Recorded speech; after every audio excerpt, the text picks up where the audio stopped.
nossos vídeos, tá?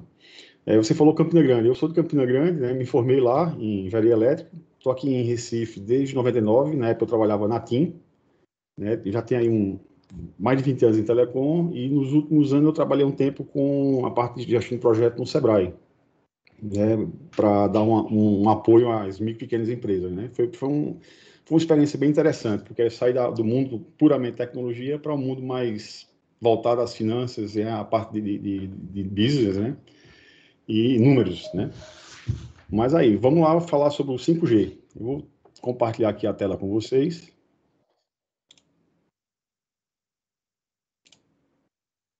Opa, tranquilo aí? Vocês estão vendo a tela, tudo direitinho? O áudio tá ok? Tá ok, tá tranquilo. Beleza. Eu coloquei nesse início aí, né, dos slides, né, é um dos inventores aí do celular, com um Motorola na mão, relativamente pequeno, né? E esse vídeo que tem no YouTube, depois eu vou passar os slides para o Daílson pode replicar para vocês. Ele mostra como foi a demonstração da primeira chamada no celular, né? Ele liga para o concorrente dele, tá? E eu gosto dessa imagem porque, assim, mostra que estamos em 2020, já estamos na quinta geração, né? Mas teve um início, né? A primeira geração lá atrás, né? Em 1978, tá? Eu não vou tocar aqui o vídeo para a gente ganhar mais tempo na apresentação, e a gente abordar mais os assuntos e vocês também fazerem questionamentos, tá? Bem, primeiro, vamos mostrar um pouquinho aqui de um histórico, né, do que seria as comunicações móveis, né? O 5G está dentro desse grupo aí de comunicações móveis, né? Como eu mostrei aqui,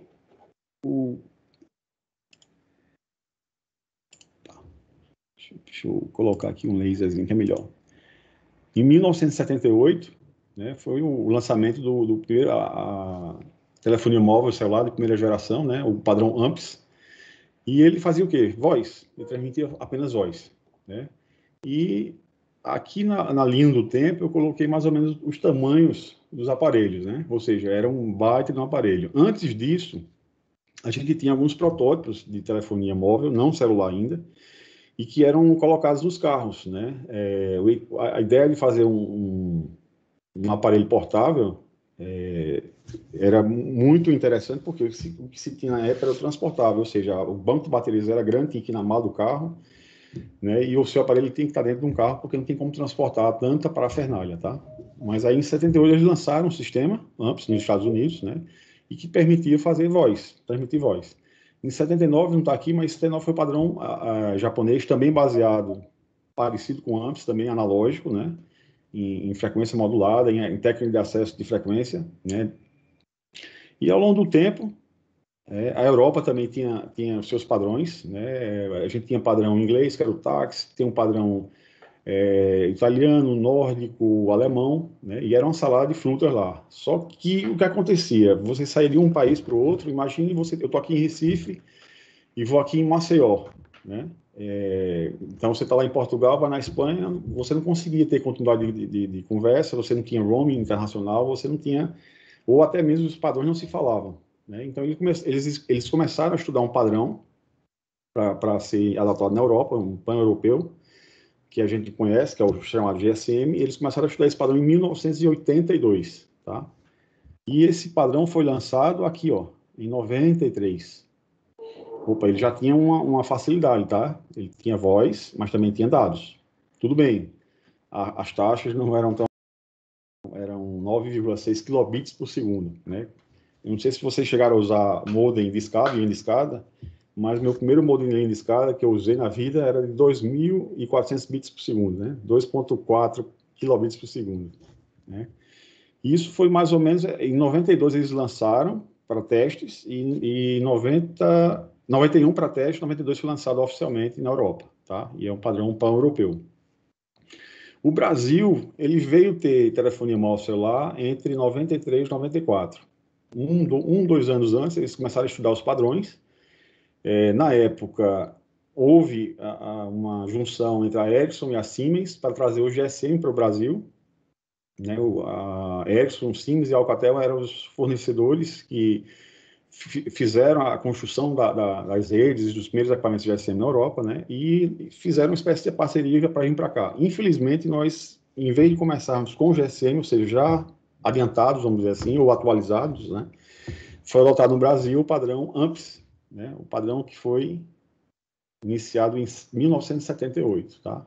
Aí questões de lobby, questões econômicas, né? Por exemplo, a maior cliente da Ericsson no mundo era a TIT. E a TIT fez pressão na Ericsson, dizendo, olha, ou você me ajuda a que a gente venda um padrão já defasado, meu sucata, para o Brasil, ou eu vou procurar outro fornecedor. A Ericsson deu um chega para lá na Siemens e nós ganhamos aí de lambuja o AMPS. Né? A evolução do AMPS foi o TDMA. Né? Do TDMA, uma parte que seria a divisão por tempo, né? A modulação de acesso, e também o CDMA. Isso 94, 95 nos Estados Unidos, tá? Então, e vocês também a gente já tinha a possibilidade de fazer voz e dados, tá?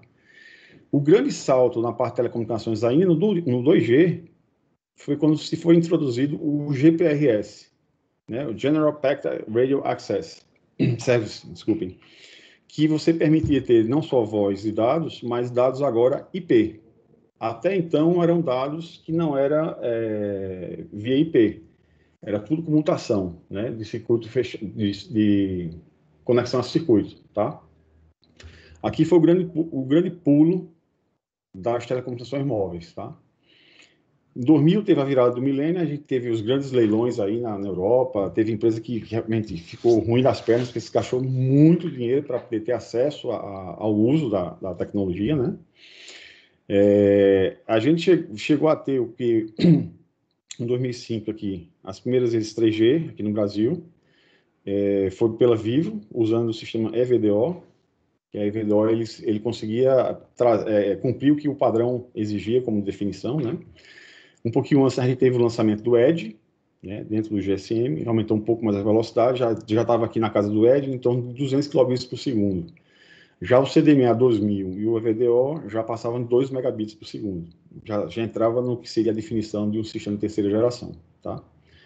Mais à frente, a gente teve o lançamento do 4G, né, 2012, por aí, onde se tem um novo conceito aqui chamado LTE, o LTE Advanced, né? E também a questão do conceito do All IP, né? Tudo IP. O futuro aí que se diz aí, os futurólogos, que todo mundo vai ter mais CPF, nem identidade. Né? Cada um vai ter o seu próprio IP. Tá? Aqui no Brasil, a gente teve como sempre, um certo desconforto. Por quê? Porque as operadoras inicialmente lançaram um sistema chamado LTE, que, pelo conceito, não é um sistema de 4G, seria tipo um 3,9G, né? Só depois é que adotaram o Advanced, que realmente atende aos conceitos do que a gente define do padrão de quarta geração. E aqui, mais recentemente, a gente tem o nosso padrão aí, o 5G, né? Com nova tecnologia de rede de acesso, né? O Radio Access Technology aqui. Para vocês terem uma ideia, isso aqui é ao longo do tempo, um resumo histórico, mas, por exemplo, o sistema de terceira geração, que foi aqui nessa década aqui, né, entre 2000 e 2005 e tal, ele começou a ser estudado em 1986. Ou seja, você começa a estudar os padrões com bastante antecedência, vai lançando as edições de cada um desses, né, e vai tendo as evoluções, as versões, os releases de cada tecnologia dessa. Para vocês terem ideia, a gente está lançando, quer dizer, o 5G está no mundo, já tem algumas redes, a gente vai ter alguns números mais na frente. No Brasil, a gente tem rede de teste do 5G, puramente 5G, porque utiliza o espectro destinado ao 5G, que permite ter velocidade alta, né? Algumas empresas comerciais usam que tem 5G, mas está usando a frequência atual, que seria destinada para um GSM, ou um 3G, ou um 4G, né? Não consegue ter a mesma taxa de dados que teria o real 5G, tá? E mesmo assim, é uma rede ainda incipiente, já tem os estudos de sexta geração, tá? Então, sempre vai estar esse assim, estudo, planejamento, lançamento. Então, tudo no tempo tem essas fases aí para os padrões. E aqui em cima eu coloquei a questão dos aparelhos, né? Quem de vocês já usou aqueles tijolões lá da Motorola? Esse aqui parece muito com o lançamento da Nokia, que foi um sucesso. Não sei se era o 6230, alguma coisa do tipo, né? E ele foi cada vez sendo reduzido o tamanho dele. E a tendência agora é o quê? É aumentar a tela. Por quê? Porque hoje, praticamente, você não precisa ter um tablet ou até mesmo um computador. Com o seu smartphone, você pode resolver tudo, acesso à internet, tudo. Então, quanto maior a tela, para você enxergar melhor, melhor a experiência do usuário, tá? E um dos aparelhos que eu coloquei até aqui nessa transparência, aqui nesse slide, a Huawei, foi o primeiro protótipo deles de telefone dobrável, né? Ele tem uma tela parecida com a de um tablet, mas ele pode reduzir pela metade aí, tá? Esse aparelho eu vi na rede de trial que a TIM montou lá em Florianópolis, tá? No ano passado. Ok? Alguns números aqui, algumas estatísticas da rede, né? Lançamento comercial parcial no mundo, 2019. A gente já tem no mundo aí 129 redes, tá? 5G. O Brasil era para já ter iniciado a construção das suas redes de quinta geração. O leilão foi inicialmente marcado para março de 2020, mas foi cancelado, desculpem, foi adiado para abril do ano que vem. Né? Tem uma previsão aqui. Previsão porque, assim, eu não sei se vocês já ouviram na imprensa, essa celeuma aí sobre barrar fornecedor por causa de espionagem e tal. Então, assim, pode até ser que esse mês aqui seja adiado mais uma vez, não sei. Vamos esperar que não, tá? Para você ter uma rede de 5G, a gente vai ter um ponto aqui que é um certo obstáculo. Ok, o investimento vai ser muito elevado, né? A gente vai ter que ter muito mais elementos de rede e infraestrutura para poder implantar. Infraestrutura, basicamente, por exemplo, fibra ótica, que permita ter um throughput alto do que você vai lançar na rede, né, para os usuários. E elementos de rede, por quê? Porque opera muito em frequências elevadas, além dos que a gente opera hoje. Então, o raio de cobertura ele é menor. Então, para você suplantar isso, você tem que colocar mais estações rádio base, né? Mais torrezinhas, mais antenas para dar uma cobertura razoável para os usuários. Ela traz aqui mais banda, né? Banda larga de verdade, aqui no país, porque assim, em algumas tecnologias a gente não tinha uma taxa tão elevada, mas agora, pela implementação, pela característica da rede 5G, tecnologicamente falando, ela tem realmente banda larga mesmo, tá? Ela vai trazer maior taxa de dados, cerca de 10 vezes superior ao 4G. O último teste que eu li agora há pouco, acho que foi semana passada, eles obtiveram, parece que em torno de 9 gigabits por segundo, tá? Eu não lembro se foi na Suécia. Eu sei que a TIM conseguiu na Itália perto de 4 gigabits por segundo. Nos Estados Unidos eles conseguiram em torno de 6, 5, 6. E agora, recentemente, eu vi uma reportagem, eu acho que foi na Europa. E eles conseguiram 9 gigabits por segundo. Aqui na KTL. Oi? Desculpa? Opa, alguém perguntou alguma coisa? Vamos seguir. Tem a questão da taxa de dados, que é elevadíssima. Tem a baixa latência, ou seja, se promete entregar sistemas abaixo de 1 milissegundo. Tá? Muita gente pergunta, mas é a baixíssima latência? Se isso é o tempo de resposta. É você mandar um comando, mandar um dado e rapidamente ter essa resposta, ter o seu comando. Tá? Maior capacidade, né? Ou seja, você pode atingir o maior número de usuários simultâneos. Isso sempre foi assim, quando você começa a estudar a questão da telefonia móvel, as barreiras que mais se procuravam serem vencidas eram a questão da capacidade de usuários e taxa de dados. Tá? E, por fim, a questão da maior confiabilidade. Então, esses são os 4 pontos que eu considero bem importantes, né, em termos de tecnologia, que o 5G trará para a gente, na sociedade, no mundo todo. Tá? Aqui é um resumo, né, das implantações de rede, 5G, 4G. Lembrando que o 4G de pura raça é o que é o LTE Advanced, tá? Se for só o LTE, é um 3.9G, vamos dizer assim. Eu ressaltei aqui a América Latina, né, onde a gente está inserido. Há 11 redes só de 5G. Aqui no Brasil são 4 redes, e lembrando que dessas 4 redes, elas estão sendo utilizadas em faixas de frequências que não são as destinadas para o 5G, tá? Não são em redes propriamente, ok?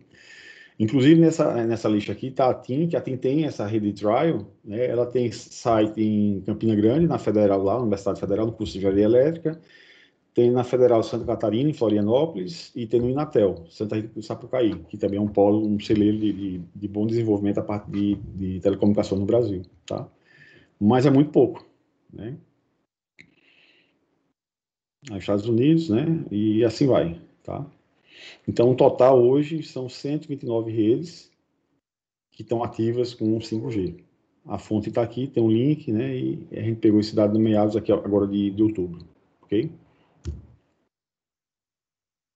Esse é uma espécie de previsão de onde a gente vai ter implantado 5G, tá? Na parte da Ásia desenvolvida, um Japão da vida, uma Coreia do Sul, uma China, eles estimam que até 2020, 50% dessas áreas aqui, desses países, vão ter adotado o 5G, tá? América do Norte, Europa, né? A Ásia que está em desenvolvimento, Índia, por exemplo, né? Arábia Saudita, Rússia, aqui a gente aqui está nesse contexto aqui, 7%. Né? Como eu falei, a gente vai precisar de muito investimento para que a gente tenha redes confiáveis e bem implementadas, cobrindo a bastante gama de área e usuários, tá? Eles estimam que vão ter 1,8 bilhões de conexões de 5G até 2025. Vocês terem ideia, hoje no mundo, em termos de 4G, a gente tem conexões únicas, né? Por exemplo, se você tiver 2, 3 aparelhos em casa, não conta esses excessos. Conta só a única, só a linha principal. Hoje a gente tem em torno de 5 bilhões de usuários 4G. Tá? Então, até 2025, a gente não vai chegar nem a metade aí com o 5G no número de usuários para o 4G. Tá? A fonte também está aqui, a GSMA. Aqui uma visão bem geral, que eles utilizam muito, né, que é o futuro das telecomunicações, com o uso do 5G. Ou seja, desde voz a cidades inteligentes, vídeo 3D, alta resolução de vídeo, gigabytes por segundo, realidade aumentada, automação da indústria, carros autônomos, né, emissões críticas de aplicações, cirurgias remotas, etc. Então, tudo isso aqui, né, engloba a questão que o 5G vai estar presente. Né? Se você fizer uma análise de grande parte dos equipamentos, ou das corporações, ou das pessoas físicas, a gente precisa se conectar em algum lugar. Né? Quem já experimentou, por exemplo, estar no escritório e a internet falhar por algum motivo? Você não pode enviar um e-mail, não pode fazer praticamente nada. Então, assim, o 5G, com essa capacidade de conectar muitos usuários, dar capacidade para muitos usuários, né, e aplicações em todas essas indústrias, vai ser realmente um divisor de águas do que a gente pode fomentar, né, do que está previsto aí e até futuros novos negócios aí. Né? Quem tiver uma ideia muito interessante pode, através da tecnologia 5G, inventar um novo serviço, né? Um novo produto ou um novo serviço. Né? Depende de como vocês enxergam isso. Okay? Isso tudo que vai na questão de confiabilidade, né, de comunicação, da baixa latência e a questão mesmo de taxa de dados, ok? E o 5G, o que é que ele vai trazer de benefícios para os negócios, né, para as empresas? A gente falou aí questões de alta velocidade, de baixa latência, de muita capacidade para conectar muitos usuários, né, dispositivos. Então, assim, é uma tecnologia que vai permitir realmente um uso maciço de tecnologia. Né? Internet das coisas, por exemplo, vai ser amplamente beneficiada com um 5G bacana que venha a ser disponível para a gente. Tá? Então, assim, com o 5G, todas as empresas vão se beneficiar. Né? Não só empresas, mas o cara que tem um pequeno negócio que precisa estar remoto, né? Vide a facilidade que a gente teve com a introdução daquelas máquinas de cartão de crédito via celular. Né? Então, assim, fica muito, muito tranquilo vocês terem um negócio e ter como alguém pagar por aquilo, tá?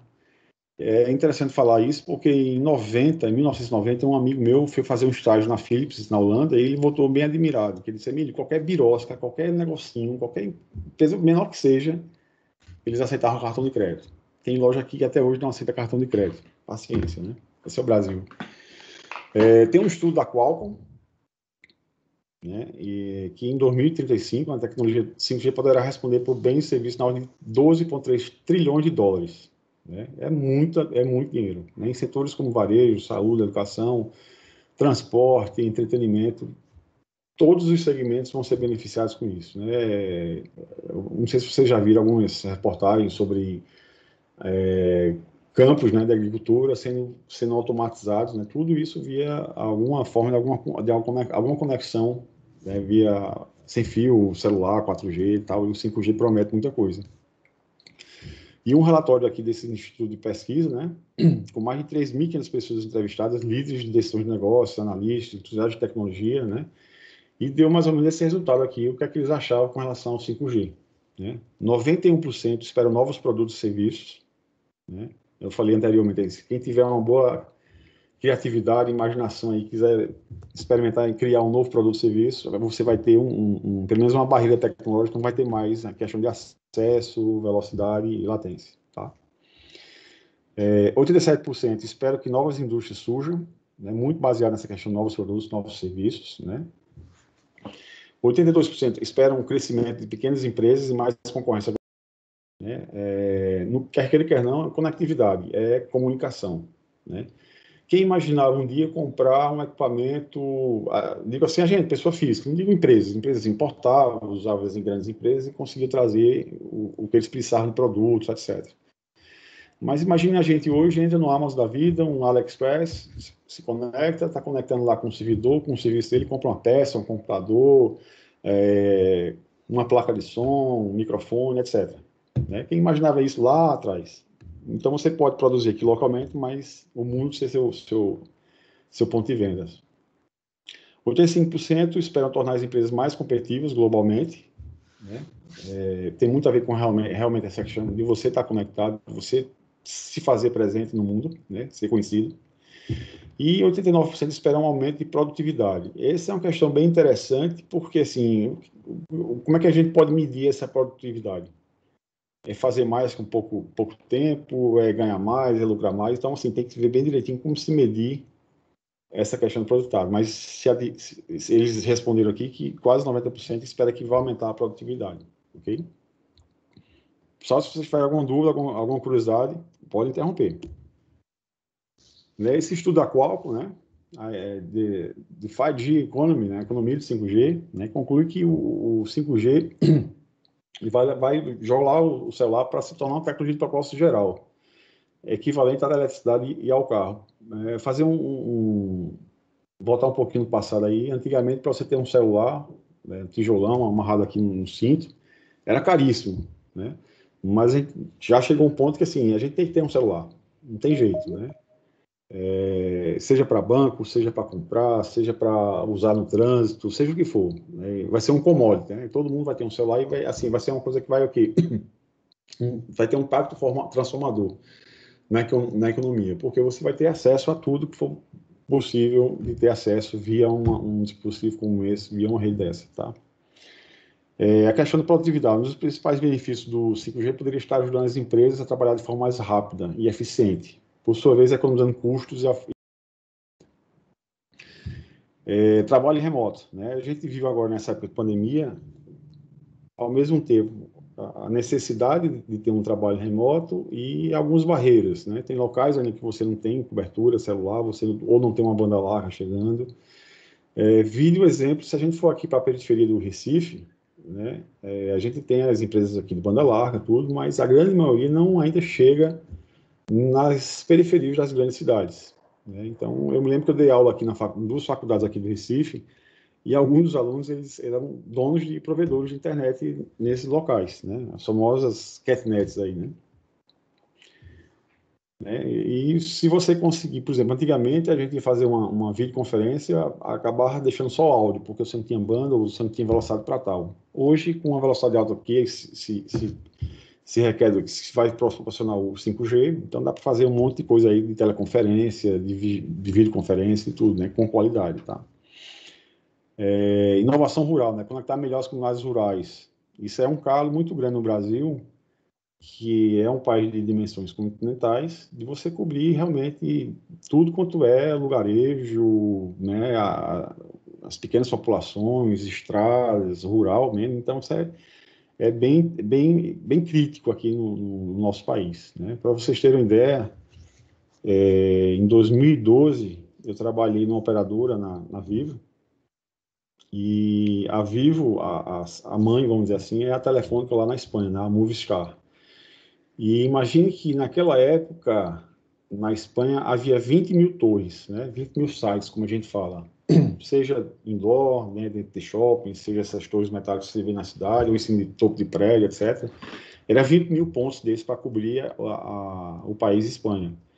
Em termos de área geográfica, a Espanha é do tamanho de Minas Gerais, né? E enquanto a Espanha tinha 20 mil sites para cobrir o país, nós tínhamos para cobrir não só Minas, mas o país inteiro, o Brasil, 17 mil sites. Ou seja, a gente tem muito chão para andar, né? Tomara que o 5G o pessoal invista mesmo para a gente ter mais cobertura e uma cobertura ampliada do que a gente já tem hoje, tá? Questão realidade aumentada, né? Realidade virtual, que os aplicativos de realidade virtual aumentada que esperam 5G suporte, podem ter aplicações significativas em vários setores, particularmente varejo, propriedade, entretenimento, jogos, fabricação e turismo. Já pensou a gente ter aí, eu acho que Daílson gosta de música, né? Imagina, daí, você quer comprar uma guitarra, um violão, ou algum instrumento musical, e se você tem a possibilidade de fazer uma experimentação via realidade virtual, né, realidade aumentada, fica muito mais seguro e você se sente mais confortável de saber se aquela compra vai ser boa ou não, se você puder experimentar dessa maneira, por exemplo, né? Seria uma ótima. Pois é. Né, monitoramento remoto, né, viagens e locamentos mais fáceis, ágeis, né? Grande impulsionador da internet das coisas vai ser realmente o 5G, por quê? Porque você vai ser preciso conectar todos esses dispositivos à internet, né? E a previsão que são de 10 bilhões de novos dispositivos para a próxima década. É um bocadinho de dispositivo, tá? E a questão do 5G, se você ter essa cobertura, né, na rua, né, como uma cobertura móvel, celular, etc., te dando todas essas facilidades que a tecnologia vai dar, o céu é o limite, tá? Desenvolvimento de tecnologia 5G é uma pedra angular para a realização de avanços na transformação de infraestrutura de rede TIC. Né? Eu conheço algumas empresas ainda que têm muitos problemas de banda, né? De links, né? Às vezes eles precisam ter um link aí, sei lá, 50 megabits por segundo, e não tem. Ou seja, questões de investimento, ou seja, realmente que as localidades onde eles atuam não tem nenhum provedor que faça esse fornecimento de serviço, né? Então, à medida que você tiver uma boa cobertura celular, 5G, muitos desses problemas vão ser resolvidos, tá? E, por fim, aqui a tecnologia sem fio 5G tem um potencial de ser um impulsionador incrível da mudança tecnológica nos próximos anos, de romper vários mercados de aparelhos de consumo a remédios. Já que vocês estão perguntando, eu queria provocar um pouquinho vocês. Vocês se imaginam hoje? Tudo bem, pode ser que alguém não use celular ainda hoje. Eu tenho um amigo que é médico, mora em São Paulo, desde 93 não usa celular, tá? Vocês se enxergam sem usar um celular? E se enxergam sem usar um celular, por exemplo, né, um smartphone? Tem todas essas facilidades. Vocês conseguirem ficar sem usar por quanto tempo? Uma hora, um dia, uma semana?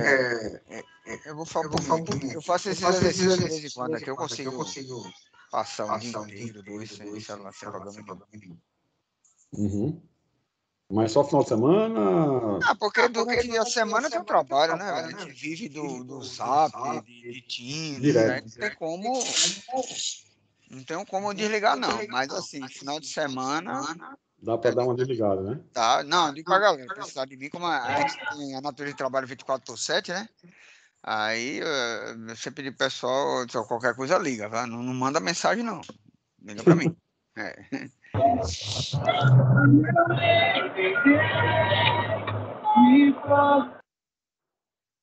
Eu lembro que nos 20 e poucos anos que eu trabalhei em telecom, né, por exemplo, era o aparelho celular ligado 24/7, Chova, faça sol, e olhe que eu não trabalhava na parte de OEM. Eu trabalhei uns 2 a 3 anos em OEM, né, para essa manutenção, era responsável pelas centrais celular do estado da Paraíba.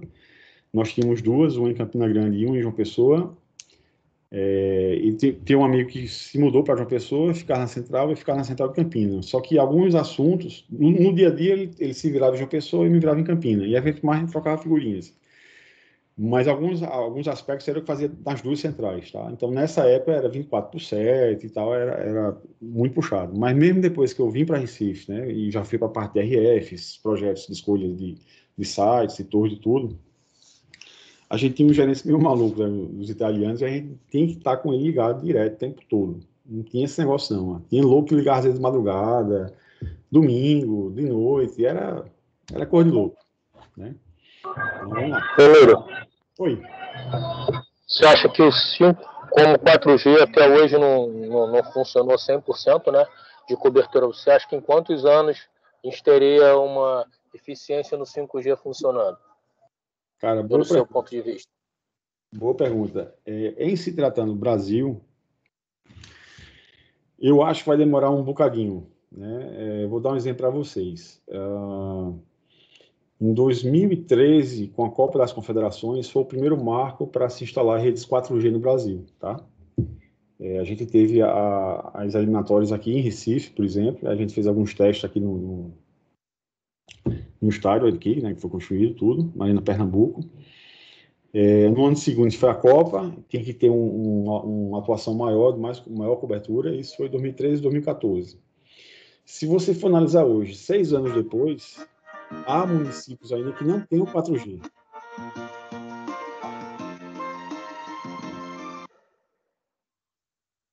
Então, assim, 6 anos depois, a gente tem municípios que ainda não têm 4G.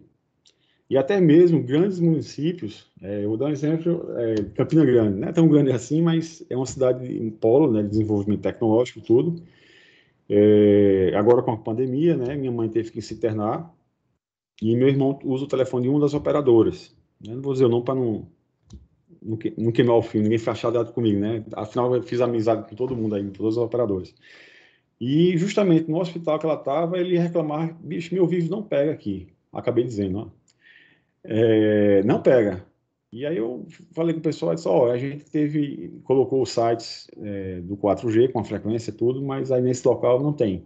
Ou seja, 5G, para ser bem sincero com vocês, a menos que mudem o paradigma, né, que a gente tem até hoje, de fazer um investimento mais paulatino e tal, a menos que mudem esse cenário, eu não enxergo a gente ter... Vocês viram lá o exemplo que eu passei agora há pouco, deixa eu voltar aqui o slide.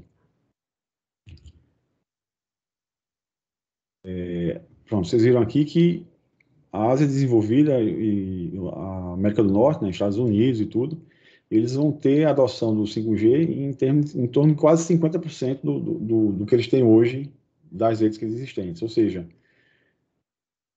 e vai cobrir o quê? Perto de 2 bilhões. Hoje a gente tem no mundo quase, eu falei 5, entre 5 e 6 bilhões de usuários, tá? Únicos, não as conexões duplicadas que você usa também em máquinas, que isso aí passa dos 8 bilhões de conexões, tá? Então, assim, isso em nações desenvolvidas, onde realmente tem investimento, onde realmente tem dinheiro, tá? Então, aqui eu não enxergo antes de 2025 aí, talvez a gente tenha, sei lá, as capitais cobertas, as áreas metropolitanas, as grandes cidades do interior. Eu acho que olhe lá. O governo deveria só emitir ou liberar uma tecnologia nova desde que a anterior funcionasse, né? A gente não tem isso. A gente não tem cobertura. O que as operadoras fazem? Pegam equipamentos de segunda e terceira geração das cidades que já estão mudando a tecnologia, jogando para o interior e não faz investimento. E acaba a gente tendo um serviço que alega ser 4G, que não é 4G, entendeu? Que nunca funcionou 100%, entendeu? E a gente acaba, aí vai vir o 5G que não vai funcionar, só vai funcionar nas empresas que realmente investirem, comprarem um serviço, porque as operadoras, enquanto elas não compartilharem sites para diminuir o custo, para desenvolver uma torre ou construir sites, ela não vai conseguir cobrir 100% da área, nem 50%, porque para você fazer uma montagem de uma estrutura hoje é em torno de 150 a 200 mil. Então, a empresa, se ela não fizer compartilhamento de site, daqui vai fazer a mesma coisa o 4G, que já deve ter pelo menos aí uns 4 ou 5 anos, ou até um pouquinho mais, que nunca funcionou 100%, não tem 100% da cobertura, nem na capital, imagine no interior. O que você está retratando realmente é uma realidade, tá? O que é que se tem mais ou menos em termos de regra da Anatel? Por exemplo, ela quando fez o leilão do 3G, isso lá em 2008, 2007, 2008, por ali, em 2009, foi que ela colocou como cláusula, vamos dizer assim, ó, beleza, vocês vão ter direito a comprar a licença aqui do 3G, mas vocês têm que cobrir todos os municípios. Por exemplo, tinha municípios com 5 mil habitantes, 10 mil habitantes, 20 mil habitantes até, que não tinha cobertura celular. Né? Se tivesse sorte de pegar um rabinho de cobertura de um bem longínquo, na cidade próxima, beleza, mas a gente tinha, para vocês terem ideia, na área aqui do Nordeste, de Alagoas ao Piauí, se tinha em torno de quase 700 localidades, municípios, grande parte deles, que não tinham cobertura celular. Então, isso foi o que eles fizeram. Ó, a gente vai vender o 3G e quando vocês comprarem o 3G, forem operar, vocês têm que obrigatoriamente colocar a cobertura em tantos municípios. Então, desses 700 e poucos municípios sem cobertura, se fez uma divisão. Né? Ficou um pedaço para Claro, um pedaço para Oi, um pedaço para Vivo, um pedaço para TIM, onde cada um tinha que fazer a sua construção de rede. Quando foi mais ou menos em 2001, 2002, se começou muito essa questão de compartilhamento de sites. Né? Até então não existia isso, cada um construía a sua torre, ninguém ajudava ninguém, não existia nenhum acordo de compartilhamento de infraestrutura. Em 2001 para cá, com a entrada da Oi, que foi quem trouxe o GSM para o Brasil, em 2002, ou seja, 10 anos depois que ele foi lançado na Europa, se começou essa modalidade de você compartilhar sites, ou seja, na época eu trabalhava na TIM, então a gente tinha uma torre e a Oi pedia, ó, eu quero compartilhar essa torre nessa altura aqui, minhas antenas. Aí se fazia um estudo, né, de infraestrutura, de capacidade, ver se aquela torre aguentava, né, tem que fazer um reforço, etc., para poder fazer esse compartilhamento. Isso mudou muito, tem muito compartilhamento. Para vocês terem ideia, em 2013, que eu falei do 4G, houve um compartilhamento de sites, de estrutura mesmo. Por exemplo, a TIM construiu os sites aqui em Recife e a Oi ficou junto, né, que a gente chama de site sharing, de access sharing. Né? E em Fortaleza, a Oi construiu a rede e compartilhou com a TIM. Isso em 2013. Ao longo do tempo, isso foi separando. Né? Hoje o compartilhamento é no máximo de infraestrutura. Ou até, às vezes, de antena. Por exemplo, lá em Fernando Noronha, tem uma torre que é da televisão lá, que agora esqueci o nome da TV, TV Golfinho. E eu me lembro que na Vivo, a gente trocou as antenas para poder a mesma antena comportar os nossos serviços e o serviço da TIM e o serviço da Claro, porque todas as três utilizavam daquela mesma estrutura. Tá? Existe esse compartilhamento, só que para se ter uma rede 5G decente, vai se construir muita coisa. É preciso de muito site. Né? A frequência é muito elevada, é mais elevada, então você vai precisar, não tem jeito, obrigatoriamente vai ter mais sites. Existe uma corrente aí das empresas se unirem, em vez de construir, por exemplo, a gente tem TIM, Oi, Vivo e Claro, 4. Cada um construi a sua torre, não. As 4 se juntam, constroem a mesma torre, a mesma estrutura, e cada um tem seu equipamento, por exemplo. Ou até compartilhamento de equipamento, né? Para poder a gente alavancar isso aí. Mas, realmente, essa sugestão na Anatel seria interessante. Pena que a gente não tem isso vigorando aí na rede. Ô, Emílio, quando você falou desse compartilhamento aí eu tive a oportunidade de conhecer aquele site da TIM ali, que fica ali lá, no pé da CELP, né? Até o Bruno me levou lá para conhecer. E eu vi o compartilhamento. Quando as operadoras fazem esse tipo de compartilhamento, ela, por exemplo, tem uma torre aqui perto de casa, ela quer compartilhar, ela está compartilhando só o físico, ela bota os equipamentos dela ou ela usa o teu equipamento da tua operadora? Atualmente, ela é só o físico, tá? Por exemplo, vamos supor, você tem a torre metálica lá, e a TIM, por exemplo, o site é da TIM, já está lá com a torre construída, com os equipamentos dela. Eu sou a Oi e quero compartilhar aquela mesma estrutura. Então, trago as minhas antenas, trago as minhas BTS, a minha transmissão. Então, é basicamente só a torre que ele compartilha, né? Mas eu tenho que trazer meus equipamentos, né? O 5G, o pessoal está estudando uma possibilidade, por exemplo, de um equipamento só servir a todas, por exemplo. Aí você sai distribuindo, né, roteia, etc. É possível, tecnicamente é possível. Mas aí tem que ver questões de segurança, questões de investimento, questões mesmo de estratégia das empresas, né? Que aquele quer não, por exemplo, se eu sou uma empresa muito Vamos rica, rangar aqui. Rangar enquanto o Igão. Cadê? né? Se eu sou uma empresa muito rica e faço questão de ter a minha infraestrutura e correr na frente das demais, isso é uma estratégia. Talvez não se tenha muito espaço para isso hoje, porque é muito dinheiro, né? O investimento é muito alto, tá? Mas hoje, até então, aqui no Brasil, a gente tem isso, assim, um compartilhamento de infraestrutura. É a torre e cada um coloca lá seus equipamentos, desde que aquela torre... Na sua jornada milionária, esse é o meu curso básico de finanças para quem é totalmente... No caso da TV Golfinho, que eu falei lá, a torre não aguentava mais peso, ou seja, não dava para colocar mais equipamentos nela, né?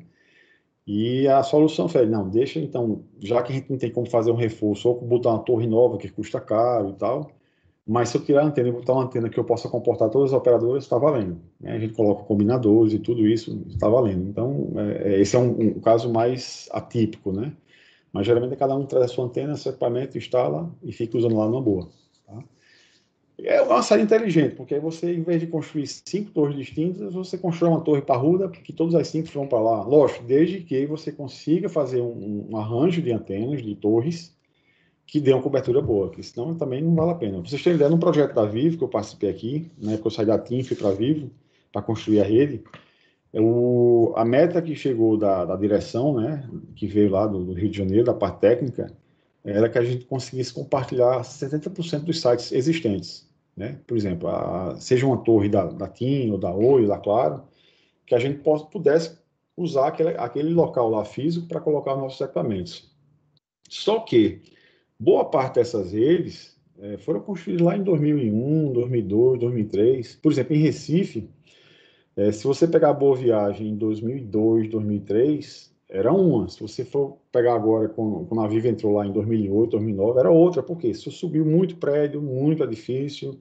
Você acabou que aqueles sites existentes não davam uma cobertura a contento. Então, a gente fez uma espécie de revolução. O pessoal do Rio ficou meio chateado, ficou meio bravo com a gente, mas a gente provou para mais bem, ó, se a gente continuar com esse mesmo grid, com esses mesmos sites, a gente vai ter uma cobertura pífia, né? Então a gente não vai apresentar nenhum diferencial em relação às empresas existentes, tá? Mas é uma saída inteligente, sim. No começo, como eu falei lá, no começo dos anos 2000, não existia a possibilidade disso, não. Nenhuma empresa queria compartilhar lá com ninguém, né? Dava logo uma pancada. Com o surgimento da Oi, que se quis fazer muito compartilhamento, então essa nova modalidade surgiu e realmente ficou um pouco mais fácil de fazer esses crescimentos de rede. Ok? Aqui alguns exemplos, a gente falou dos benefícios, né? Alguns exemplos na questão de saúde, né? Cirurgia remota e robótica, né? Monitoramento remoto do paciente, acesso ao registro do paciente. Porque você tem uma rede de alta taxa de dados, você pode colocar muita informação ali dentro, né? Resolução de imagem, de vídeo de alta resolução, 4K, 8K, e também uma latência baixa. Então, assim, você vai ter o tempo de resposta mais adequado para estar tratando de um paciente, por exemplo, ou monitorando um caso muito grave, que tem que ser realmente um monitoramento segundo a segundo, ou minuto a minuto, tá?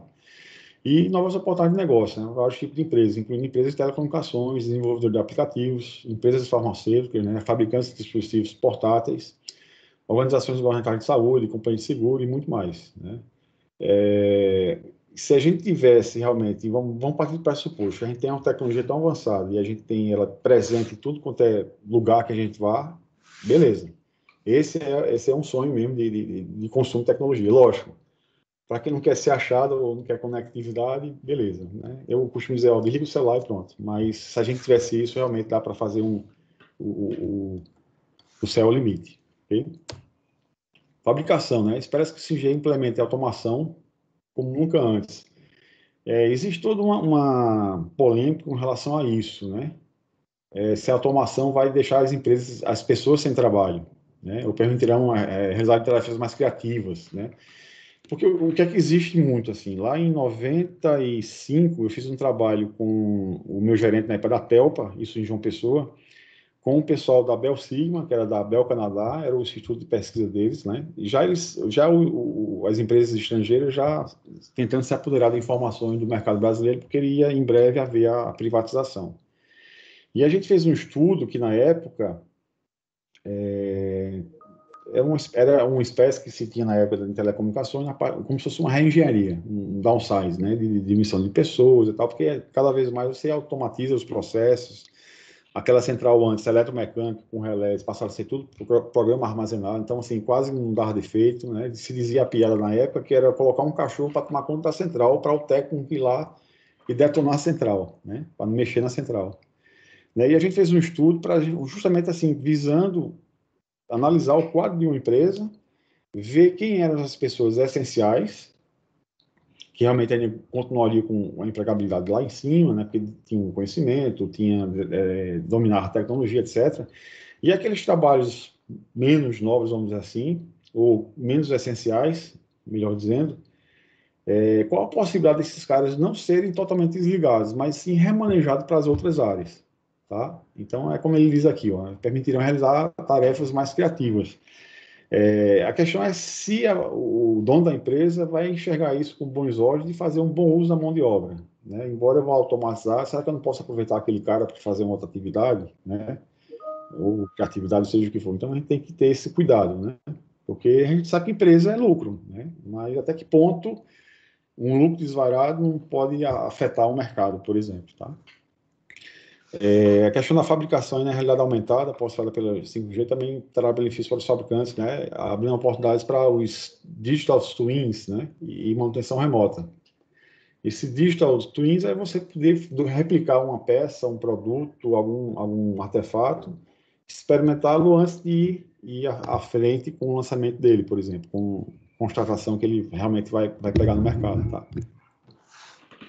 Manutenção remota, isso é interessante porque assim, tem muita empresa que de repente você tem uma área que seja perigosa, danosa, né, de alta insalubridade para humano. Então, se você consegue fazer uma implementação de uma manutenção dessa remota, você pode estar, de repente, salvando a vida de alguém ou colocando isso para fazer uma outra coisa com mais qualidade de vida, por exemplo, tá?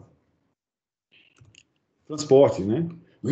Esperado inaugurar veículos autônomos. A gente já tem o Tesla, tudo, que já se vira bem com a questão de ser autônomo, né? Você entrar num carro desse, você dormir, ou você estudar, ou, né? Não estar preocupado com o volante e tal.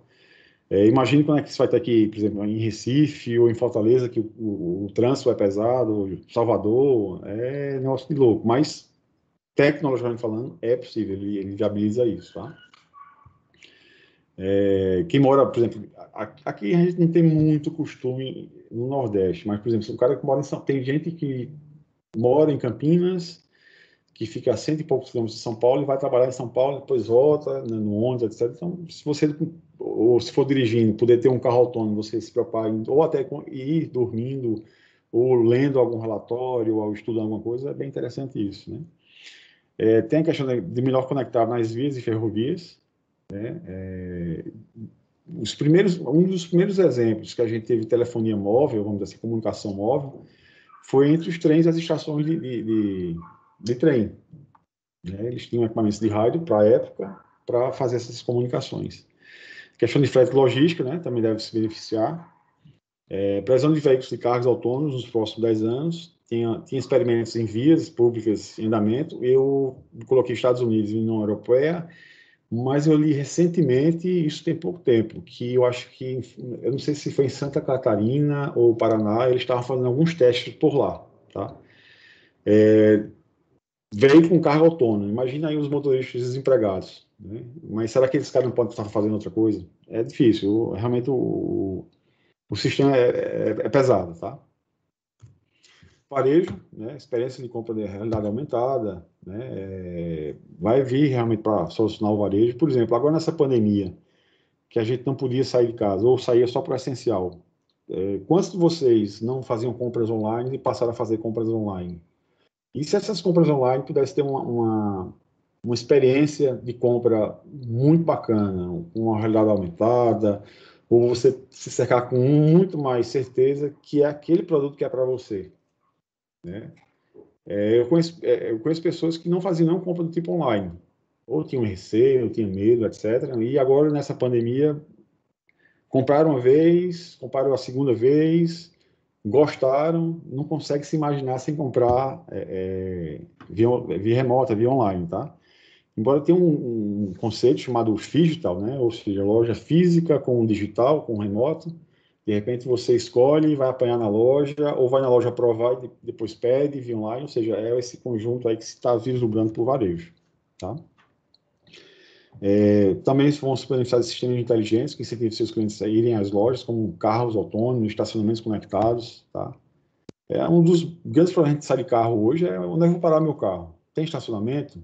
Não tem estacionamento? Se você puder viabilizar essas experiências para o usuário, você vai dar ganho conquistando esse consumidor, né? Melhoria de conectividade facilitará a exploração online de empresas através de seus aplicativos de serviço, né? A partir dos dispositivos inteligentes dos usuários. Como eu falei, assim, a gente não vive hoje sem, quer dizer, vive, mas no geral a gente não vive sem estar conectado. Seja de uma simples chamada de voz, para você bater um papo, via a operadora, né? Não via a questão via WhatsApp, por exemplo, até você acessar um sistema, a um remoto, a gente está fazendo essa videoconferência aqui. Então, assim, a gente não tem como fugir dessa realidade, tá? Saindo dessa crise, vamos ver hoje, para vocês terem uma ideia de quais são esses dispositivos que o 5G vai trazer. Para vocês terem ideia, basicamente, a gente tinha smartphones, né? São os telefones, tablets, né? Laptops, praticamente. Por exemplo, TV. A TV já tem as Smart TVs e tal, você já pode acessar Wi-Fi, etc., né? Modems e tal. Alguns roteadores e tudo. Só que, assim, vai aparecer alguns novos dispositivos, como esse casa, ou dentro da sua empresa, ou dentro da sua indústria, você redistribui esse sinal, né? Ou seja, as TVs não vão ser só prontas via Wi-Fi, vai ter lá um lugarzinho para você colocar o chip para você acessar uma rede 5G e assim por diante, né? USB, adaptadores, máquinas de venda, etc. Em termos de smartphones, eu lembro que a primeira pesquisa que eu fiz foi no ano passado, eu acho no meio do ano, né? A gente tinha, sei lá, meia dúzia de aparelhos, né, de smartphones já no mercado. Hoje já são 135. Eu deixo até o link para vocês aqui consultarem. Eu não sei quem conhece já esse site aqui, o GSM Arena. Tudo bem, a gente já chegou no 3G, o 4G, o 5G, mas esse site lá atrás foi criado quando a gente estava na época do GSM, tá? É um site bem completo para vocês fazerem busca de telefones, especificações, comparar funcionalidades entre aparelhos, etc, tá? Né, a Apple lançou, acho que a Apple lançou, foi depois que fez a pesquisa, se eu não me engano. Lançou seus aparelhos 5G finalmente, né, atrasado aí, que era geralmente o mês de lançamento era o setembro, né, lançaram um mês depois, mas tem o 5G, ou seja, a gente já tem uma gama de aparelhos bem interessantes aí de 5G. Né? No Brasil falta rede. Vamos esperar ver se esse negócio chega aí para a gente, tá? Essa aqui é o último slide, tá, da apresentação. Aqui tem as referências, né? Eu pesquisei todos esses sites aqui para fazer esse resumo e trazer esses slides para vocês aí, tá? Tem os meus contatos. Eu vou passar essa apresentação para Daílson, e aí ele pode distribuir para vocês. E se vocês quiserem perguntar, fique à vontade aí, cara. É a hora. Vamos lá, pessoal. Quem quiser fazer participação, pode apertar a mãozinha ali do lado direito, lá em cima. Levanta a mão para fazer a pergunta. Se tiver muita gente. Se não, eu vou, enquanto vocês pensam se querem perguntar, vou fazer uma pergunta logo aqui. Ô, Emílio, o 5G com certeza vai trazer aí o que tem de melhor em transmissão de dados Wi-Fi, né? Mas aquele projeto que a Embratel investiu milhões aí, o IMAX, ficou em quê? Cara, foi meio, não vou dizer que é roubada, mas é uma coisa que não vingou. Tá? Ele não vingou por alguns aspectos. Primeiro, a mobilidade. Ele não tinha a mesma característica que você ter hoje no celular, entrar no seu carro, disparar 100 km por hora e ter uma comunicação confiável. Era uma coisa mais nômade, vamos dizer, mais de deslocamento lento, vamos dizer assim. E, basicamente, ele tinha uma função maior de acessos para áreas mais longínquas, áreas suburbanas, áreas rurais, né? Esses atendimentos mais afastados. E realmente não vingou, né? Isso foi o quê? Em 2005, 2008, onde Sim. teve lançamento e tal, mas realmente não vingou. Comercialmente não vingou. Principalmente no Brasil, tá? Principalmente no Brasil. Eu me lembro que eu estava lá na FI e teve um aluno que fez um TCC do IMAX, né? A gente fez um trabalho bacana tudo, mas realmente para a gente não vingou. Ele poderia ser um substituto para os telefones da Embratel fixo, né? Que é os antigos Vesper, né? Sim. Não sei se vocês lembram isso. Poderia ser um baita de um substituto. Por quê? Porque a tecnologia que foi utilizada naquela época para fazer os telefones fixos via wireless, né, da Vesper, para concorrer com os telefones fixos da Telemar, né, da Oi, etc. Eles utilizaram uma tecnologia CDMA já ultrapassada, que não te permitia até transmitir fax, ou a taxa de velocidade era muito baixa. Então, não teve uma minguada. Se fizesse essa substituição, funcionaria bem. Eu te pergunto porque quando eu fiz pós-graduação, foi justamente aí 2004, 2005, um dos colegas de classe era justamente um cara que estava fazendo a implantação do IMAX aqui no Recife, né? E ele estava contando, estava de vento em popa, tá? Aí alguns anos depois encontrei o cara, e aí o IMAX, ele, rapaz, foi dinheiro gasto, ele só Verdade. falou isso Realmente, pra assim, mim, foi velho. Aqui no Rio, Emílio, Oi. aqui no Rio, o que fez o IMAX não funcionar foi as operadoras. A Oi entrando com ação para poder não ter o serviço, porque muita gente, devido a você ter a mobilidade, que aqui funcionava muito bem, tá? A Oi, principalmente, entrou com ação referente também até a Anatel, pedindo para não que bloqueasse, limitasse as áreas, tá? Porque aqui no Rio as antenas da Vesper funcionavam muito bem.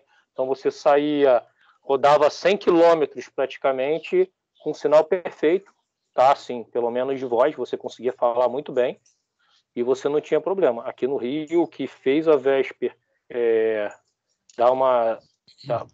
parar com o serviço foi exatamente as ações judiciais, até mediante a Anatel, porque como ela não tinha esse serviço, ela não conseguia concorrer, né? A Oi só tinha um fixo, então não conseguia concorrer, acabava com isso, não conseguindo concorrer com a Vesper. Aí, devido às ações, bloquearam o serviço e a Vesper parou de vender o serviço. Eu sei que teve um adendo aí com relação à Vesper. Por exemplo, aqui em Recife, o que acontecia? Você comprava o aparelho, né, para funcionar, a ligação era via wireless, né? Wireless loop, o outro era, agora me esqueci agora. E o que acontecia? Por exemplo, eu tinha um aparelho desse e morava aqui em Boa Viagem. Esse aparelho, colocar dentro do meu veículo, colocar energia nele e sair andando, falando com ele até chegar na Boa Vista, chegar em Olinda, por exemplo. Se tivesse cobertura, falar numa boa.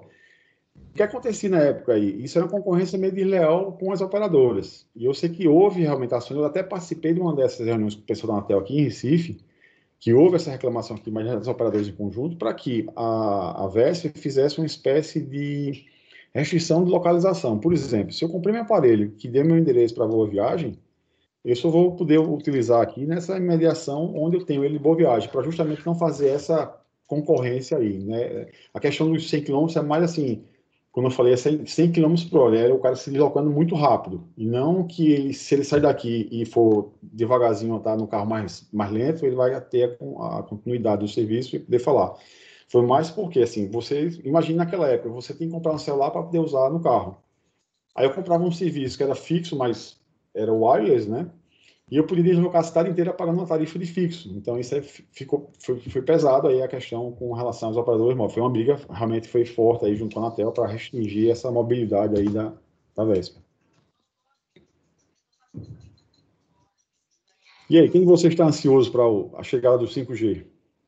Eu estou ansioso, mas como é esse monopólio aí? É só a Huawei, né? Eu queria, por exemplo, saber o seguinte: a gente sabe que tem um fator político aí que é para o governo adquirir a tecnologia 5G de empresa americana ou da Huawei. Tem muita diferença da Huawei para outra tecnologia americana? Desculpa a minha pergunta, que eu sou... Não, ótimo, é pertinente, porque a gente está vendo um monte de maluquices aí na rede, de briga, né? Um dos filhos do presidente se indispondo com a China, o maior parceiro comercial que nós temos e tal. A verdade é o seguinte, o mundo, em termos de tecnologia, ele já foi dominado muito pela Ericsson, né, fabricante sueco, a Siemens também, que era alemã, mas ele saiu ele chegou a fazer uma joint venture com a Nokia, onde toda a parte de celular era da Nokia e a parte só de transmissão, de backbone era a Siemens. Mas a Siemens saiu realmente desse mercado, ficou só Nokia. Então, a Alcatel fez uma junção com a Lucent, que a Lucent é americana, a Alcatel é francesa, se juntaram. Havia um embrólio da Nokia para comprar a Alcatel Lucent, alguma coisa assim, e tem um acordo da TT americana que a Nokia também comprou, finlandesa, tá? E a Huawei, chinesa, tem a ZTE também, chinesa. Então, esses são os principais players que tem no mercado, os principais fornecedores. Em termos tecnológicos, a Huawei está mais avançada no 5G. Por quê? Porque ela desenvolve muito a questão de pesquisa, muito. Eu tive muito contato com o pessoal da Huawei aqui em Recife, porque a rede escolhida para Vivo, aqui no Nordeste, era a Huawei. A Vivo no Brasil, ela tinha um pedaço Ericsson e um pedaço Huawei. E aqui no Nordeste foi tudo Huawei, com exceção das centrais que eram Ericsson. A Huawei não tem central telefônica, tá? E assim, os caras disseram, Emílio, quando a gente sai entra na universidade, que passa por um curso de computação ou de engenharia elétrica, para a gente tirou na loteria, porque a gente tem certeza que vai fazer um curso bom e que o governo vai investir na questão de pesquisa e vai ter emprego, tá? Então, assim, respondendo para ti, a Huawei não é a única fornecedora, mas é a que está mais à frente com a questão tecnológica, ela tem um 5G mais avançado que as demais. E um outro aspecto muito forte é a questão de preço. Para vocês terem uma ideia, eu trabalhava na TIM aqui em 2008 e a gente comprava um equipamento GSM, né, com configuração X, por, na época, em torno de uns 60 mil reais, tá? E aí eu fui para a Vivo, para construir a rede da Vivo aqui, tanto 2G, GSM, quanto 3G, né? Foi a que lançou o 3G aqui com mais força no Nordeste. E o mesmo equipamento, assim, em termos de configuração, né? A configuração X, era metade do preço, né? Então, assim, para uma operadora, pô, eu tenho que gastar milhares de sites. Eu vou poder comprar uma coisa pela metade, eu vou comprar essa forma mais barata mesmo, não tem jeito. Então, assim, são dois fatores muito fortes. É a questão tecnológica, realmente, que eles têm um avanço muito bom nessas pesquisas, né? A Ericsson, que estaria em segundo lugar ali em termos de qualidade de tecnologia, de avanço. Eles têm mais avanço que a Ericsson, e depois a Nokia, por exemplo. Está mais ou menos nesse grid aí, tá? Mas os preços da Huawei são super competitivos. Super, né? Tudo bem, aí tem toda a questão, como eles fizeram, o Japão fez lá, né? Ele pegava um equipamento bom, analisava, copiava, melhorava. O chinesinho faz isso também, né? Quando eu fui trabalhar na Vivo, que eu vi o manual tanto a BTS física, GSM, quanto o manual, quando eu olhei assim, rapaz, eu já vi isso. Aí era um equipamento da Ericsson. O manual era igual, simplesmente igual. O diagrama de blocos, as siglas, o tamanho dos retângulos, igual, simplesmente igual. E realmente, fisicamente, era igualzinho. A mudança era imperceptível. Então, assim, eles têm realmente poder de fogo, de botar um preço mais barato, mais em conta, ganhar mercado, e tecnologicamente o equipamento é bom. Né? Eu vi os equipamentos que a gente usava na rede da Vivo, tanto GSM como 3G, o equipamento é bom. Então, é muito mais, eu enxergo essas desculpas de espionagem, porque todo mundo faz espionagem, né? O Brasil cansou de ser espionado pelos Estados Unidos, por exemplo. Isso é uma desculpa, tá? A verdadeira razão é a questão financeira, né? As empresas, como eu falei, Ericsson, É Suécia, político. Nokia, Finlândia e a questão dos chineses. Tá? O American tinha a questão da América, a Lucent, a Alcatel e tal, mas é questão mesmo de reserva de mercado. Né? E isso é uma coisa muito lamentável. Por quê? Por exemplo, imagine que a gente tem aqui, claro, que é do mexicano, a gente tem a Vivo, que é espanhola, a gente tem a TIM, que é italiana, né? A Oi é brasileira, mas está nesse imbróglio, se ela vai ser dividida para as outras três, se vai ser vendida para um outro player, etc. Mas imagine o seguinte, eu sou TIM, eu tenho um acordo lá na Itália com a Huawei, por exemplo, com um preço muito bom, a tecnologia já é constatada que é boa. Eu vou ser obrigado a comprar uma Nokia, comprar um outro fornecedor mais caro e que não tem essa questão tecnológica avançada, é você querer amordaçar os empresários, vamos dizer assim. É perigoso esse tipo de atuação, tá? Mas, assim, resumindo, o quê? Eles têm mais tecnologia e tem preço. Eu não sei como é que vão vir os preços do 5G. Eu sei que os equipamentos que eu tinha de comparação 2G, 3G, 4G, eles eram mais em conta do que as das outras dos outros fornecedores. Obrigado.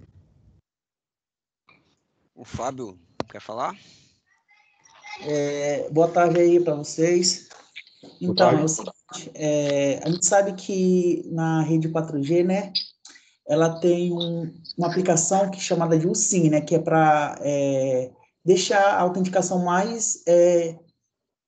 uma autenticação mais segura entre os dispositivos conectados à rede, né? Eu queria saber a respeito do 5G, como é que fica essa questão de segurança, a respeito de aplicação para segurança? Interessante a sua pergunta. Essa questão da segurança do 5G ela vem mais robusta. Por quê? Porque a gente vai usar muito mais dispositivos conectados via 5G do que outras tecnologias, né? Por exemplo, você já deve ter visto, por exemplo, aí, de alguns estudos, você ter camisas, né, com sensores, que você pode se conectar à internet, né, a internet da coisa, e nesses sensores você coleta, pelo suor, você vai ver taxa de glicose, isso, aquilo, outro. Imagine você fazer meio que uma teoria da conspiração. Você é um cara influente e eu sou um bandido, quero ter acesso a esses dados para te dosar ali um veneno, um excesso de glicose, sei lá, alguma coisa. Então, realmente, assim, por ter uma gama de dispositivos muito mais elevada, a questão de segurança no 5G também vai vir com muito mais robustez para não sofrer ataques nem ter falhas de acesso, tá? De ser, vamos dizer assim, de ser invadida, né, o teu dispositivo, etc. Com certeza essa é uma das preocupações e pelo material que eu já andei, vai vir muito mais robusto do que o 4G, do que o 3G, do que o GSM e tudo. Mais alguém quer participar? Emílio, Cícero, tudo bom? Opa, tu joia? Eu gostaria de saber o seguinte, em relação aos danos à saúde, né, que a gente 2,4 GB, que é de telefone sem fio e alguns roteadores, atravessa paredes, atravessa vidro. Existe algum estudo realmente embasado que o 5G tem algum dano à saúde?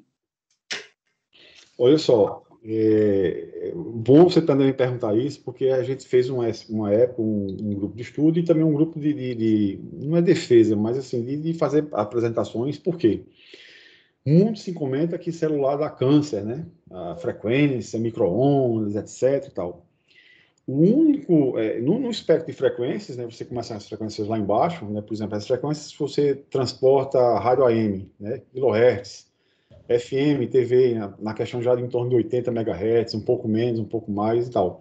Esse espectro de radiação eletromagnética que a gente usa para transportar sinais de Wi-Fi, celular, TV, né, rádio, etc., está dentro de um espectro eletromagnético chamado de radiações não ionizantes. O que quer dizer isso? É uma radiação que ela não tem poder de penetrar no seu organismo e chegar a quebrar moléculas de DNA, por exemplo. Tá? Então, o 5G vai operar dentro dessas faixas de frequências. E o único efeito que se tem realmente conclusão verdadeira, com estudo fidedigno, né, com realmente assim, com evidências, é que você está exposto a uma radiação eletromagnética dessa, é de você ter, no máximo, a depender da potência que você esteja recebendo essa radiação, de aquecimento na sua pele superficialmente. Por exemplo, se você tiver um lugar desse, você coloca um paletó, por exemplo, um tecido, uma camisa, já barra essa penetração aí que vai aquecer o seu tecido superficial, tá? Então, eu acho que vocês devem ter visto uns tempos desses, o pessoal queimando torre, porque a torre 5G causa o Covid, né? Faz o coronavírus entrar na sua pele, etc., replica. Isso é muito mais boato do que outra coisa, né? Resumindo, o que a gente sabe é que tem aquecimento térmico, é por isso que existe todas umas normas. Quando a gente coloca um site daquele irradiando a antena, lá, com a potência, tudo, a gente tem um limiar que vai expor ali de potência, e se tiver muito próximo a uma construção, imagina, eu vou colocar em cima de um topo de um prédio, que vizinho do prédio tem um edifício, e de repente está de cara ali para um apartamento, etc. Então a gente faz todo um estudo teórico, através de fórmulas para calcular a atenuação desse sinal. Por exemplo, estou emitindo com X aqui de potência, tantos de dBm, quanto é que vai chegar aqui na parede do meu vizinho? E vou lá medir com o equipamento, faço toda a simulação. E então as potências elas caem com o quadrado da distância e com o quadrado da frequência. Então, assim, imagine que você tem a potência aqui de 40 watts, que é uma coisa muito comum numa estação rádio base. Quando você anda 10 metros, essa potência já é de miliwatts, só tem 0,000 menor ainda que miliwatts. Então, assim, não é para ter receio, medo, que não faz mal à saúde, não, tá? Se fosse usar frequências no espectro acima da luz visível, né, ultravioleta, porque se pede para colocar um protetor solar para quando você vai para se expor no sol, na praia, para barrar a radiação ultravioleta. Essa radiação, né, a luz é uma emissão eletromagnética, tá? A luz solar, a luz de uma lâmpada dessa acesa, é uma radiação eletromagnética, né, que você consegue enxergar, é visível, né? Uma onda do celular você não consegue enxergar. Só que quando você chega no final do espectro lá, que entra no ultravioleta, isso aí já está dentro do que a gente chama de faixa de radiação ionizante. Ela tem o poder de penetrar e causar lesão no DNA. E mais para frente ainda, por exemplo, raio-x. Não é para você estar fazendo raio-x toda hora, porque você vai ter um dano muito sério, porque aquilo ali está penetrando realmente aqui e pode trazer alguma anomalia e você adquirir algum câncer, etc. Né? O cara que trabalha com radiologia, por exemplo, ele coloca aqueles coletes de chumbo e tal, para realmente ter uma proteção e não sofrer essa radiação. Então, concluindo, não precisa ter medo não da radiação dos celulares, do 5G, né, essas frequências todas, tá? Emílio, Aguinaldo aqui de São Paulo. Eu queria saber o seguinte, com a implementação dessa tecnologia 5G, por exemplo, a empresa nossa, Central IT, é uma empresa de tecnologia, em prestação de serviço. Você vê, por exemplo, que a gente possa prestar mais serviço, principalmente para as empresas, que o governo vai ser pioneiro, fora as empresas de telecom, na implementação dessa tecnologia, em áreas onde é que a gente vai ter deveria ser reescrito novos sistemas, passar por novos processos digitais, como em finanças, aonde você vê que vai ter uma mudança nessa estrutura e que a gente pode estar se preparando para abocanhar esse serviço. Uhum. Olha, basicamente hoje, no final das contas, o 5G ele é uma tecnologia para melhorar a sua conectividade. Tá. Então, por exemplo, se vocês prestam algum serviço de algum acesso de service desk, call center, alguma coisa nas nuvens, essa atuação dessa conectividade aí, desse acesso, vai ter que estar bem alinhado com as operadoras. Por quê? Porque vai influenciar na tua eficiência dos teus servidores, do serviço mesmo nas nuvens, né? Se você atua em algum canto, alguma empresa ou algum escritório onde você provê algum tipo de conectividade também, esse também é um campo de atuação. E como eu frisei, tem muita coisa que não foi inventada, né? Imagine que você bolou alguma coisa, que você já viu algum serviço e que a alta latência, a baixa velocidade de dados seja um empecilho. Agora isso não vai ser mais empecilho. Opa, é um alerta para tentar ver o que você pode explorar desse universo. Então, basicamente, assim, você enxergar o que é que hoje eu não consigo fazer porque não tem uma baixa latência, não tem velocidade, um sistema com conectividade com altas taxas. Comece a enxergar por aí primeiro, né? Que você vai encontrar alguma deixa, alguma coisa que você possa explorar como produto, como serviço, né? E derivado disso, também algum serviço e produto que você ofereça que possa realmente se usufruir dessa nova tecnologia. Ok, obrigado.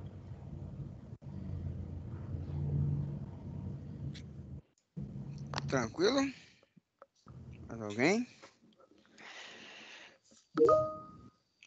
Tem algumas mensagens no chat aqui, eu vou dar uma lida aqui, Emílio, não sei se você vai poder.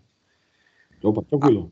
A UVC está inativando o vírus da Covid. Você sabe alguma coisa sobre isso? Inativando? Não, eu vi eu tenho esse amigo meu médico que mora em São Paulo, que não usa celular até hoje, ele está lá desde 93. Ele me passou um artigo, né, científico, entre aspas, quando eu fui ler, dizia que fazia a radiação penetrava na pele e fazia com que duplicasse o RNA do vírus, do coronavírus, que aí aumentava o seu poder de criação e tal dentro do organismo, sei lá, proliferava mais dele, não. Assim, é uma coisa meio maluca, né?